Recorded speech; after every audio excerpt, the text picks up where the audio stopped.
Am I the a-hole for saying no to picking up my son's half-sister from school? I am a single mom of 2 boys ages 11 and 10. Their father and I divorced 5 years ago after I learned he was cheating on me.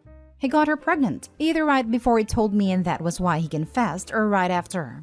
But our divorce was not an easy one. He wanted to stay friends when I could not even look at him after what he did.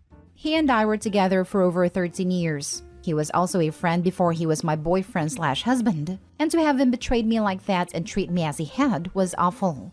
He married his affair partner. They had a daughter within months of our separation, followed by a son after the divorce/their marriage. Last year, they lost a baby, which led to the discovery that his wife had cancer. What followed was a lot of fighting between the two of us again. He wanted me to help him and his wife out. He said their children, who are currently 5 and 3, needed family beyond just him and his wife. His own family disowned him for our divorce as they were extremely religious and she has no family. I told him it would be over my dead body I would help him. He argued that it was for the children, and if not for his kids with her, then for our boys, who could see their family heal and be one. I told him he stopped any chance of that happening when he cheated on me. What I did not expect was for him to tell his daughter's school to call me when she got sick. He was at work at a time and couldn't leave apparently because he had already missed a lot of work due to his wife, and she was home recovering from chemo. I got a call, was asked if I would pick her up, and I said no. Several hours later, I got reamed on the phone by him for leaving a sick child at school when I knew they had nobody. This is when he told me how he couldn't leave and how his wife was resting.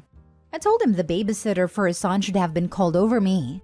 He told me he was in daycare and that I should be ashamed because she was a sick child who was going through a lot, and I could have helped. He told me he hoped our sons are going to be ashamed of me. They aren't, and I argued back with him over the phone at a time. But I guess part of me does feel bad for the child. My sons also sensed an atmosphere while they were with their dad after the incident when they talked about me, and I hate that for them. Am I the a-hole? Now for the top comments. Not the a-hole. He has the nerve to try to manipulate you after cheating? Those aren't your kids and not your problem. I also feel bad for the girl, but it's his mess to solve. Give an inch, he'll take a mile. Say no now to prevent future problems. That is my concern. I do not want to be part of those 2 children's lives in any big way. And if I say yes to one thing, then it gets harder to say no again. And that establishes more of a relationship than I ever want with them. Your ex is trying to use your basic decency to manipulate you. No responsible parent puts down an emergency contact without getting confirmation by the contact. This is all on him. As sad and unfortunate a situation as it is for his children, you have the right to refuse to be their carer. He put his daughter in this position, not you. He is to blame for any discomfort she may have experienced. Not the a-hole. Not the a-hole. He is lining you up to be a mom to their kids after his wife dies. His behavior is disgusting. Stick to your guns. Oh yes, just wait until he wants you to take all the kids during your custody time. Draw a firm line in the sand now. Yes, this. There was a post on here of a man that cheated on his wife, divorced her, and when the affair partner and mother of his other child died, he insisted on a poster, his ex-wife, let the daughter call her mom. He even sent that OP videos of the little girl crying for her mommy. Not the a-hole. What kind of fool lists his ex-wife as emergency contact for his affair child? The audacity of him to get mad at you. The only children of his you need to care for are the ones you share with him. Do not let him tell you otherwise. Too bad he tanked his own life, but that's not your problem at all. If he can't handle the situation he got himself into, he needs to figure out a way to get himself through it. You're not responsible for his mistakes. While it's unfortunate his wife has cancer, you're still not obligated to help him at all with anything, except as related to your children. He can apologize and make amends with family or go out and make friends and get support that way. It's not your job. The type of a-hole who assumes that once the affair partner, current wife, passes or is placed in some form of care, expects his ex to take him back and go back to playing happy family. He's basically trying to get Opie lined up as the new mommy to his kids with his affair partner once the affair partner is no longer in the picture. Next story. Am I the a-hole for telling my mom and sister to pay our bills if they agree my wife should be able to be a stay-at-home? My 28 male, wife 31 female, has recently started to express interest in being a stay-at-home wife to prep for being a stay-at-home mom. We don't have kids and haven't been trying. And before getting married, we talked about kids and work/home arrangement. And we agreed that we'd both work prior to and once we had kids, and agreed we'd take turns with the stay-at-home portion for the first year or two after potential kids were born, then both back to work.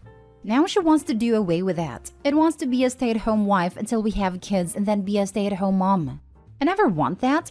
I never wanted that. And I made that clear from the start when we got serious. I enjoy my job a lot, but my salary can't sustain a family. And I don't want to go back to school and change careers like she wants me to make it happen. I don't want to take up a second job either, knowing I'd still be doing half the housework and childcare. Not that that's a bad thing. Whereas both my mom and her parents are local, she'd have plenty of help during the day and able to get downtime. We had dinner at my mother's a couple days ago with my sister and her kids. While we were there, my wife goes, "Your son's being mean. He won't let me be a stay-at-home mom." First, my family took this as she's pregnant and got excited. So I had to tell them that wasn't it, that she just wants to be a stay-at-home. It turned into this 3-on-1 conversation about how I should let her stay at home if that's what she really wants, and I should be taking care of her and finding a way to make this happen for her. Finally, I go, "Would you two help her with the house whenever she needs it?" Of course. That's what family's for, especially when you start having kids will help. Cool. Keep that same energy and help me pay all our bills and every other expense to upkeep our current quality of life, if you feel so strongly that she should get to stay home. They did not like that and told me I was being overdramatic. My mom called me stubborn and told me to find corners to cut to afford everything on my salary and drop things like streaming services, some of my hobbies, go from 2 cars to 1, etc. We left and my wife wasn't too happy on the way home.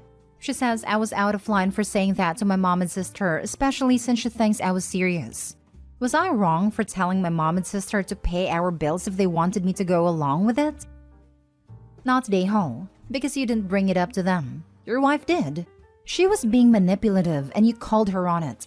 Be careful. I could see an, "Oops, we're pregnant. Now we have to stay home" moment coming. Haha, glad it wasn't just me seeing it. Not the a-hole. I've been here and the divorce will be horrible once you have children. Get out now. She's shown her true colors. This is the warning sign. Seriously, divorce this woman. Not the a-hole. Or at least get a vasectomy. I agree. End this now. Being stay-at-home used to mean all husbands needed to do at home was mow the lawn, shovel snow, and take cars in for service. If her expectation is you will be doing half the housework and childcare when at home, don't come at me. I believe in involved parents of all genders, just making a point here. Plus working 2 jobs, or going to school while working to get a higher salary job you don't even want. When the agreement was you would take turns being stay-at-home after kids, that would be a big nope for me. I found out after I was with someone for almost 2 years that he expected me to quit work, be a stay-at-home mom, plus have way more kids than I could mentally and physically handle. If you can do that, great, but it would have both broken me and been unfair to the kids. I thought he loved me for who I was, but it turned out he expected marriage to magically transform me. Not the a-hole. Good luck, Opie. Take care of you. Next story. Am I the a-hole for telling my sister to stop coming to me to complain about what my husband says to her? My female 31 sister, female 35, Claire, has struggled with her inability to have kids for years. She gets all kinds of questions from people about when she'll have kids, but somehow she focuses on what my husband says about the topic and complains about how he constantly makes backhanded comments about her inability to have kids. She once claimed he told her women in their 30s plus have lesser chances to bear children. Or that one time she claimed he mocked her infertility by calling her garden barren, just like her. I admit that my husband is the type to dish it out, but her complaining seemed excessive because she never liked him anyway. Last week, we got together for dinner at my parents' house. My sister came downstairs later while my mom and I were in the kitchen and told me that my husband suggested she backs out of her IVF treatment and find a better use for the money when she announced wanting to try IVF. She went on about how insensitive and hurtful his words were. I felt upset that I told her she was right to be mad, but she needed to stop coming to me complaining about him as if he was my son, and try to speak to him instead. She snapped at me saying she'll already talk to him, but since he's my husband and I brought him into the family, then I should be the one to handle him. I told her reasoning didn't make any sense, but she called me selfish and cruel just like him. It got so overwhelming when my mom sided with her, even going as far as to say I was enabling him. I left and went home. My husband said my sister is just being too sensitive because he was just giving his honest opinion when she brought up the IVF, and said that if she has an issue with him, he should tell him to his face. He also said that she's probably looking for an excuse to pick an argument with me, and that I was innocent and had nothing to do with this despite her trying to involve me. Neither she nor my parents are speaking to me as of now. Am I the a-hole? Now for the comments. You're the a-hole. Tell your husband to keep his mouth shut. My husband is the type to dish it out. No. Your husband is the a-hole that thinks it's appropriate to comment on your sister's body and reproductive issues. What an awful inconsiderate man you married, and you don't seem too far behind him. He is also the type to believe his opinion is relevant and that other people care to hear it. Hopefully someone clarifies to him that this is not the case, and since he is neither the sister's financial planner nor fertility doctor, he should sit back down. This right here. It's one thing, to be honest, if someone asks for your opinion.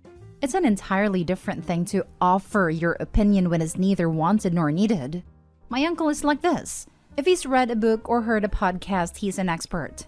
Even if it's my field of study with advanced degrees in peer-reviewed publications. I'll never forget the look on his face when I said, well, that's a common misconception among people who only have a superficial understanding of the issue. If you want to dig deeper, I can send you some articles. My father kept it together but then left all the way home in the car because it had been years since someone stunned his younger brother like that. You're the a-hole. Fertility issues are incredibly personal, and your husband has absolutely no place dishing it out, as you call it, over something so personal and sensitive. And yes, she is sensitive. It's a sensitive topic, and you should be absolutely ashamed of your husband's abhorrent behavior. He is being a cruel, vindictive bully who needs to learn that every little thought that passes through his boy brain doesn't need to come out of his mouth. Furthermore, him specifically targeting your sister says he actually wants to be cruel and hurtful to her, and you enable him. Now don't come to me about his behavior. Why shouldn't she? You married the oaf. He's your responsibility. Or are you just happy that when your sister is around, he's not being a cruel, vindictive idiot to you? Could also be that it's the kind of crap Opie wants to say herself, but she knows that their family will be a lot less tolerant of that nonsense coming from her than her husband. Now for the last story. Am I the a-hole for saying my sister-in-law is not my nephew and niece's mom? We have some background here. My sister-in-law is my brother's second wife, and she's the stepmother to his 3 kids ages 17, 15, and 14. My brother, Sam, lost his first wife when the kids were very small and remarried quickly, in part because he did not want to be alone, and also because he did not want his kids to grow up without a mom.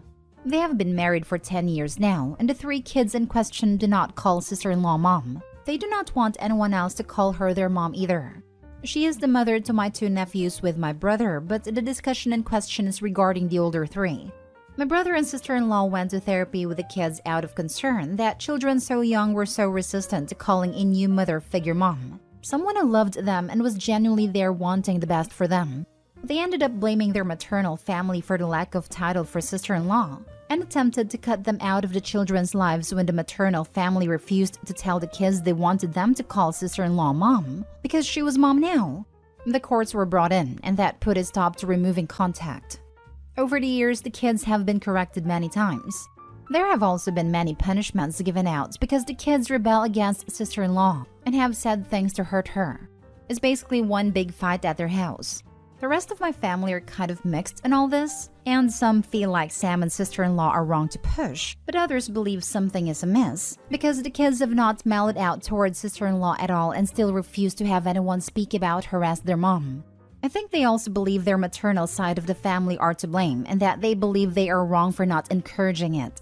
I have spoken to my nephew and nieces, so I know their mom's family have never said anything.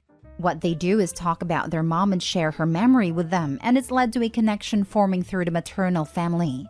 I think it's unfair to keep pushing them to call sister-in-law mom, and I think a focus should have been put on giving them a happy home life versus pushing for something the kids have expressed they do not want.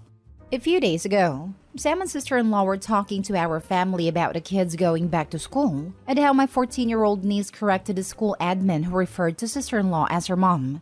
Sister-in-law talked about how upset she was and how she doesn't understand how the kids can still be so wrong on this. Sam even said he wanted to pull his hair out. I suggested, and not for the first time, that they should come to terms with the reality of things. Sam replied the reality is sister-in-law is their mom and has been for 10 years. I told them the reality is sister-in-law is not their mom.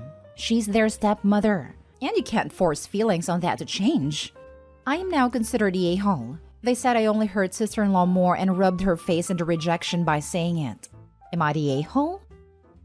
I read stories like this and think, how do these people not realize that by focusing on the title and trying to force a relationship which erases the deceased parent, they are nuking any chance of forming a good, loving step-parent relationship? Not the a-hole. I'm glad that these kids have someone on their dad's side of the family who understands. Your brother and his wife may be surprised in a few years when you have a better relationship with these 3 young adults than they do. I think sometimes people forget that kids, while young and not always knowing the best, are people with their own thoughts and feelings. Sometimes people see kids as people who can be totally molded, including their own feelings, but just like adults, those can be hard to develop towards certain people for a variety of reasons. And trying to force something before they're ready will cause them to dig in their heels, much as it would for an adult. Had they not insisted upon it so early and so aggressively, and instead allowed the kids time to develop a maternal bond, it might have happened naturally. Making it a point of contention cemented her position as stepmom in their hearts and minds forever.